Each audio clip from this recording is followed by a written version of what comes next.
يا أيها المزمل قم السلام علیکم ورحمۃ اللہ وبرکاتہ۔ نحمدہ ونصلی علی رسولہ الکریم، اما بعد فاعوذ باللہ من الشیطان الرجیم، بسم اللہ الرحمن الرحیم۔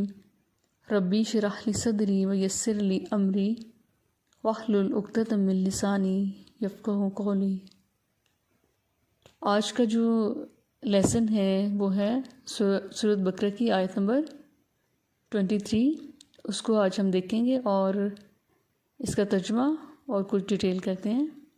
تو شروع کرتے ہیں آیت نمبر 23۔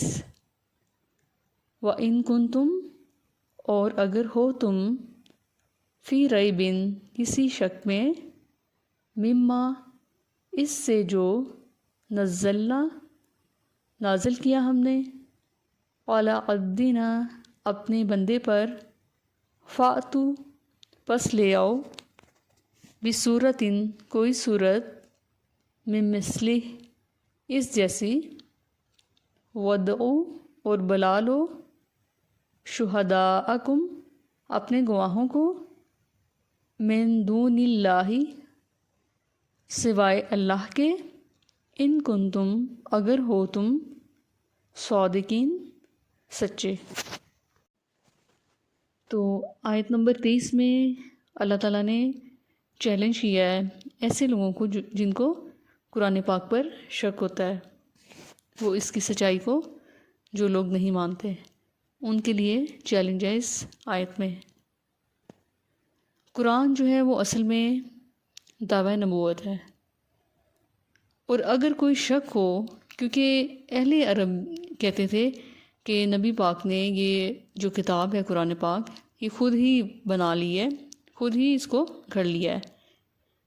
تو کبھی وہ نبی پاک کو جادوگر کہتے، کبھی شاعر کہتے کہ یہ انسانی کوشش والی کتاب ہے، یہ اللہ کی طرف سے نہیں ہے۔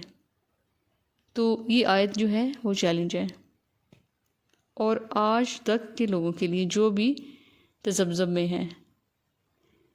اللہ تعالیٰ فرماتے کہ اللہ کے علاوہ، یعنی اگر تم کو شک ہے اس کتاب میں ذرا برابر بھی، تو سب کو، جس کو تم چاہتے ہو نا، وہ بلا لو ایز اے ہیلپر، اور مل جل کر کوئی ایسی کتاب یا کوئی ایک صورت بھی بنا لاؤ۔ تو یہ جو کلام دانی رکھنے والے لوگ تھے اہل عرب، خود کو ایک بہت بڑی چیز سمجھنا۔ تو اصل میں ہر دور کے جو نبی ہیں، ان کو اس دور کے ٹرینڈ کے حساب سے معجزے دیے گئے۔ جیسے حضرت عیسیٰ علیہ السلام کا جو دور تھا وہ طب کا دور تھا، تو اس دور میں جو تھا یہ کوڑ اور برس کی بیماری عام تھی۔ اس جیسی مہلک جو بیماریاں ہیں، ان کا علاج جو ہے اللہ کے حکم سے آپ کرتے تھے۔ جیسا کہ آپ نے آج کے دور میں بھی دیکھا ہوگا کہ برس جو بیماری ہے وہ ایسی بیماری ہے جس کا علاج جو میڈیکل میں بھی اتنا نہیں ملے گا۔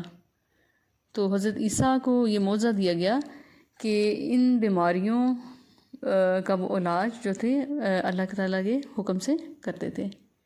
پھر حضرت موسیٰ کا جو دور تھا وہ جادوگری کا دور تھا، جادو بہت ان تھا، وہاں کے لوگ جادو سیکھتے تھے، کرتے تھے۔ تو اس کا جو اس دور میں جو چیز تھی جیسے جادو تھا، اس کا توڑ حضرت موسیٰ علیہ السلام کو دیا گیا۔ اسی طرح حضرت محمد صلی اللہ علیہ وسلم کا جو ٹائم تھا وہ شعر و شاعری کا تھا۔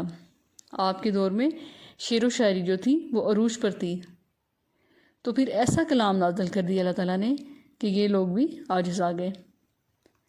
اس لیے ان کو فرمایا کہ اگر کہتے ہو کہ محمد صلی اللہ علیہ وسلم نے یہ خود گھڑ لی ہے، خود بنا لی ہے، تو تم بھی تو عرب میں رہتے ہو نا، اپنی زبان دانی پر تمہیں بہت یعنی غرور ہے، تو تم بھی اس جیسا کلام لے آؤ۔ کیونکہ ان کو جب بنانا تھا اس جیسا کلام، تو اس کی ترتیب لفظوں میں ربط اور پیشین گوئیاں، رنگ و اثر شاعری یعنی قرآن جیسی ہونی چاہیے تھی۔ تو اصل میں یہ لوگ باتیں بنانے میں شیر تھے کہ باتیں کی جائیں جتنی کی جائیں۔ تو قرآن پاک کی خاص جو کوالٹی ہے وہ یہ ہے کہ اس کو بار بار پڑھنے سے بھی انسان بور نہیں ہوتا، اکتاتا نہیں ہے۔ اور اس کا مظاہرہ جو ہے آپ نے اکثر رمضان میں کیا ہوگا۔ آپ دیکھیں گے کہ رمضان میں مسجدوں میں کس طرح دوڑ لگی ہوتی ہے، قرآن کمپلیٹ کرنا ہے۔ گھروں میں یعنی جس نے سارا سال بھی نہیں کھولا ہوتا وہ بھی رمضان کے مہینے میں اسے بار بار پڑھنے کی کوشش کرتا ہے کہ زیادہ سے زیادہ جو قرآن کمپلیٹ کیا جائے۔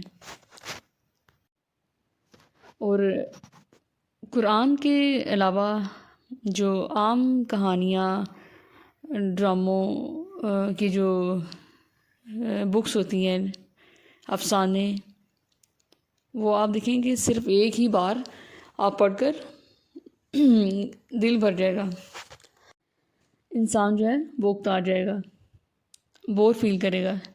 لیکن قرآن جو پڑھنے سے ہر بار ایک نئی چیز کا ظہور ہوتا ہے، ایک نئی چیز سمجھ میں آتی ہے۔ اور اس کتاب کی قدر و منزلت کیسی ہے اور ایک عام کتاب کی قدر و منزلت کیسی ہے۔ ایک عام کتاب کو آپ مطلب کہیں بھی رکھ سکتے ہیں، کسی بھی جگہ، لیکن قرآن کا ادب اور احترام یہ ہے کہ اس کو کبھی بھی کسی انسان نے عام جگہ پر اسے نہیں رکھا ہوگا، اس کو خاص جگہ پر ہی رکھا جاتا ہے۔ تو یہ بھی قرآن کا معجزہ ہے اور اللہ کی کتاب ہونے کی دلیل ہے کہ اس کو آج تک لوگ عزت سے پکڑتے ہیں، عزت سے پڑھتے ہیں، اور قیامت تک اس کی یہی قدر و منزلت رہے گی۔ تو آج کے دور میں بھی جو لوگ تذبذب کا شکار ہیں، جو قرآن کو امپورٹنس نہیں دیتے اور جو شک کرتے ہیں، تو ان کے لیے بھی آج بھی چیلنج ہے کہ وہ اس جیسا کلام جو بنا کر لائیں اور بتائیں۔ اگر یہ اپنے خیالات میں، اپنی سوچ میں اتنے سچے ہیں، پکے سچے ہیں، تو اس جیسا کلام لے آئیں۔ تو یہ تھی آیت نمبر 23 کی مختصراً ڈیٹیل۔ وآخر دعوانا ان الحمد للہ رب العالمین، سبحانک اللہم و بحمدک، نشہد ان لا الہ الا انت، نستغفرک و نتوب الیک۔ السلام علیکم ورحمۃ اللہ وبرکاتہ۔